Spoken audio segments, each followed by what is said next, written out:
Mr. Baby. How did you sleep? Hi. Kitty Baby's story, the stray who walked into my heart. Yeah, everybody likes to see you. They like to see your little face.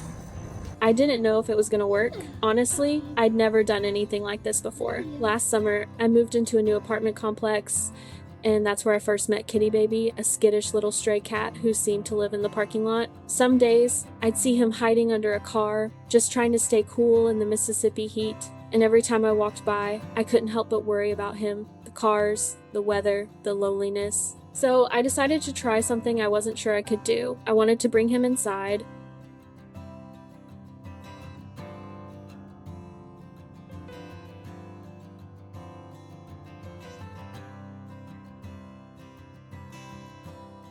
It wasn't easy. It took time, a lot of time, and a whole lot of patience. He'd come up to my patio door every now and then. I live on the first floor, so he could just walk right up and sit there, staring at me through the glass. I started leaving the door cracked open during the day, just enough so he could hear my voice. I'd talk to him softly, let him get used to the sound of me. I'd put food out and sit nearby, just letting him know that this was a safe place.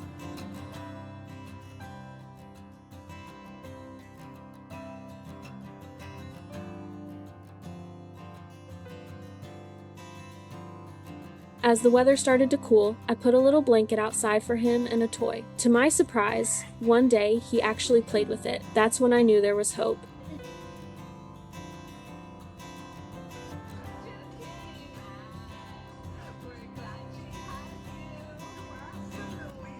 Then, late November came. Mississippi doesn't get that cold. But that week, we had our first real cold snap. I put a heated pad out for him, and I remember waking up every couple of hours to turn it back on, just worrying if he was okay out there.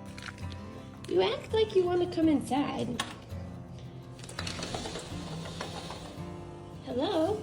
Hello? What the heck was that? You've never done that before, my little boy. The next night, something amazing happened. Kitty Baby walked right into my apartment just a few steps inside and met my other cat, Lizzie. I took a deep breath, quietly shut the door, and he's lived here ever since. Good job. Hi, welcome to the family. We just hang out, we watch TV, we eat, we play. Those first few days were rough. He was scared, confused, and so very vocal. His safe space was under my bed, and that was fine by me. I told him, "You can stay there as long as you need to." When I'd go to bed, he'd sneak out and hide somewhere else in the apartment, but he never tried to escape. I think, deep down, he realized maybe this was better, maybe this was home.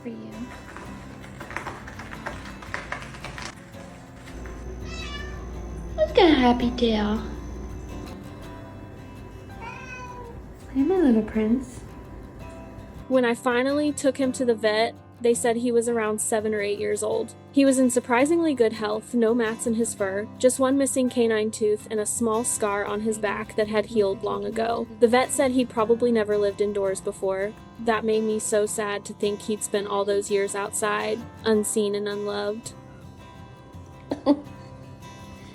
That's Lizzie's bed.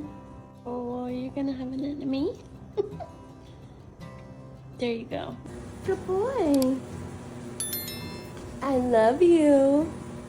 The first time I ever touched him was maybe a week or two before he came inside, and once he moved in, it took another 7 weeks before he'd let me pet him again. But the first time he leaned into my hand and purred, oh, it felt like the biggest victory in the world.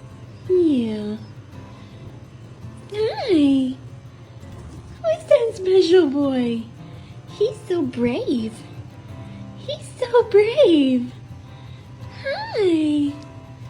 Hi, special boy. I'll be honest, I really struggled with the decision to bring him inside. Some people told me, don't do it, he's an outdoor cat, you'll ruin his life. And I wrestled with that, I really did. But in the end, I decided to listen to him. His eyes, his body language, everything about him said, I'm ready. And I'm so glad I did. So, last night I was dead asleep. And I woke up and I could have sworn someone was making biscuits on me. And I moved slightly, and whoever it was ran away. Now, Kitty Baby is the most polite little gentleman. My mom came to visit last weekend and said, "This is the most well-behaved cat I've ever met. He's never scratched a piece of furniture. If he needs to wake me up in the middle of the night because he's hungry, he does it so gently, just the lightest little touch or soft meow." Good morning, Kitty Baby. Good morning, my sweet boy. Hi. Oh, hi. Hi, Angel.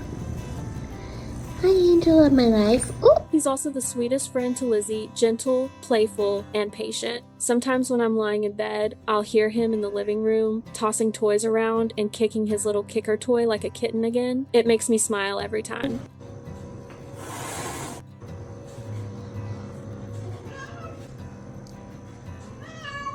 Are you so happy?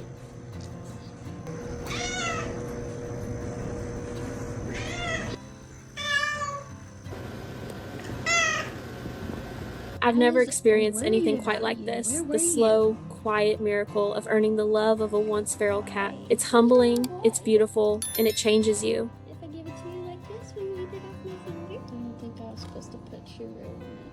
I think I was just supposed to pet you with it.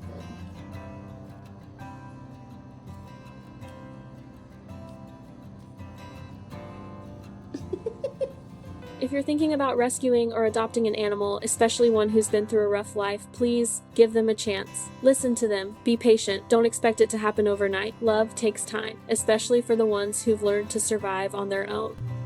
Buddy, how do you have so much bedhead and you haven't even been in the bed yet? Look at your hair! Baby, your hair!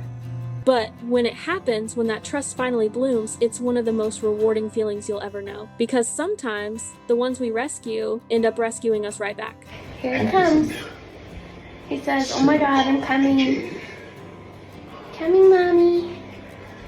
It's very inspiring. Hi. You're so brave. Good boy. You want to get snuggly? Christmas here. Lay down.